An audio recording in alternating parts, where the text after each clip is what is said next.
अस्सलामु अलैकुम वरहमतुल्लाहि वबरकातहू। बिस्मिल्लाहिर्रहमानिर्रहीम।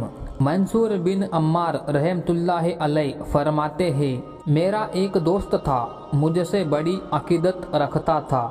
मेरी निगाह में वो बड़ा इबादत गुजार था।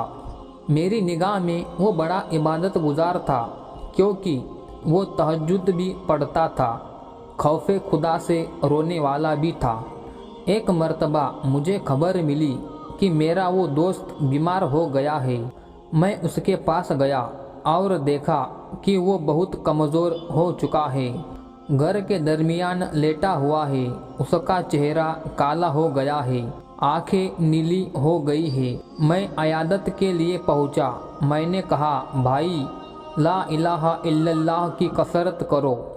तो उसने अपनी आंखें खोली, बड़ी मुश्किल से मेरी तरफ देखा, फिर बेहोश हो गया। मैंने दोबारा उसे कहा, ला इलाहा इल्लल्लाह पढ़ो।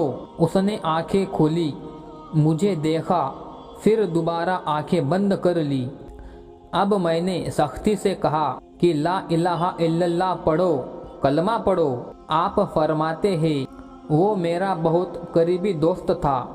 मैंने कहा, मैं ना तुझे गुस्ल दूंगा, ना तुझे कफन पहनाऊंगा, ना तेरा जनाजा पढ़ूंगा।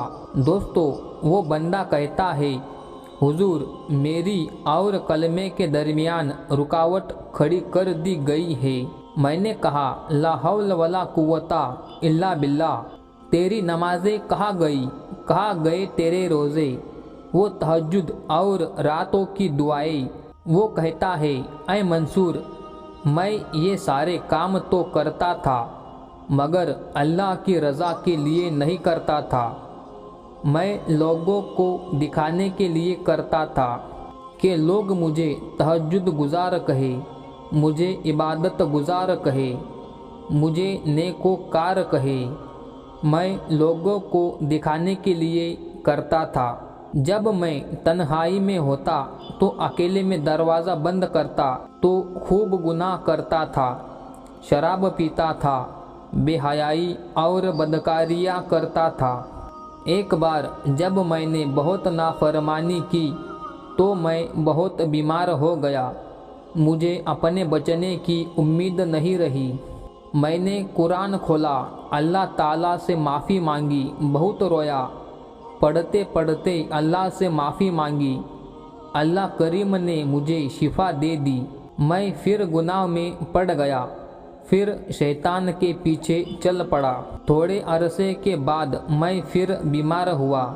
डॉक्टरों ने कहा नहीं बचेगा। मैंने फिर कुरान उठाया, रोते रोते फिर अल्लाह से दुआ मांगी, अल्लाह कुरान के सदके बख्श दे। अल्लाह ने फिर करम किया, मुझे शिफा नसीब हो गई। ऐ मंसूर, मैं फिर बाज नहीं आया। जब मुझे शिफा मिलती तो गुनाह करता, बीमार होता था तो तौबा करता। तीसरी बार मैं फिर गुनाहों में पड़ गया, बड़े गुनाह किए। जब फिर अल्लाह ताला ने बीमार किया तो मैं परेशान हुआ।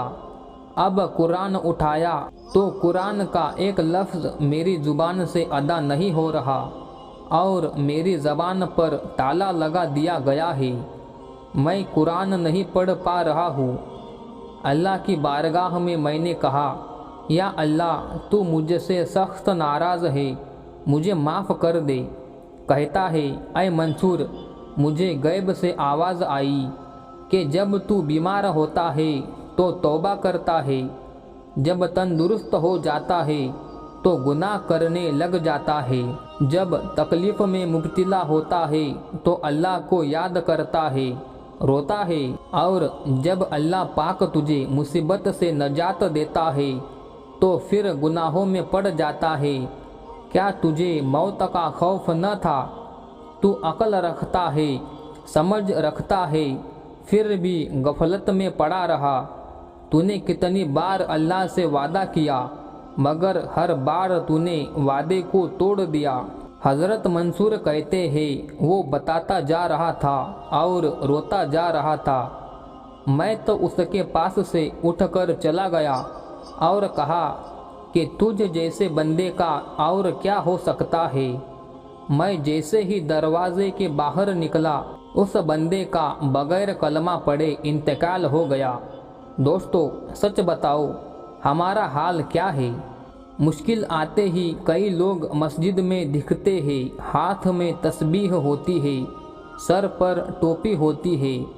کوئی پوچھے کہ کیا ہوا، کہتے ہیں کہ قرضہ بہت ہو گیا ہے، نوکری چھوٹ گئی ہے، گھر والے بیمار ہیں، والدین اسپتال میں ہیں۔ مصیبت میں اللہ یاد آ گیا، مسجد یاد آ گئی۔ جیسے ہی وہ مسئلہ حل ہوا، جیسے ہی مصیبت ختم ہوئی، بندہ غائب ہو گیا، مسجد سے دور ہو گیا۔ کیا اسی لیے اللہ کی عبادت ہے؟ اللہ تمہیں اس لیے یاد آتا ہے کہ جب مشکل آئے تو یاد آیا، اور اللہ نے آسانی دی تو اسی کے ناراضگی والے کام۔ ایسا مت کرو پیارے بھائیوں، خوشی میں بھی رب کی ذات کو، اللہ کی رحمت کو پکارتے رہو، عبادت کرتے رہو، اور اگر کوئی تکلیف اور کوئی آزمائش آ جائے پھر بھی ہم اللہ کا در چھوڑ کر کدھر جائیں گے؟ اس کریم کے سوا ہمارا کون ہے؟ وہ ناراض ہو گیا تو ہم مارے جائیں گے۔ میرے پیارے اسلامی بھائیوں، سچی توبہ کرے، اللہ کی بارگاہ میں سر جھکا دو، وہ بڑا کریم ہے، وہ پچھلے گناہوں کو معاف فرما دے گا۔ اگر بندہ سچے دل سے توبہ کر لے اور آئندہ گناہ نہ کرنے کا پکا ارادہ کر لے تو ہم دنیا میں بھی کامیاب ہوں گے اور آخرت میں بھی انشاءاللہ۔ دوستو ویڈیو اچھی لگی ہو تو لائک کریں، مزید ایسی ہی ویڈیو دیکھنے کے لیے چینل کو سبسکرائب کریں اور ویڈیو اپنے دوستوں میں شیئر کرنا نہ بھولیں۔ السلام علیکم۔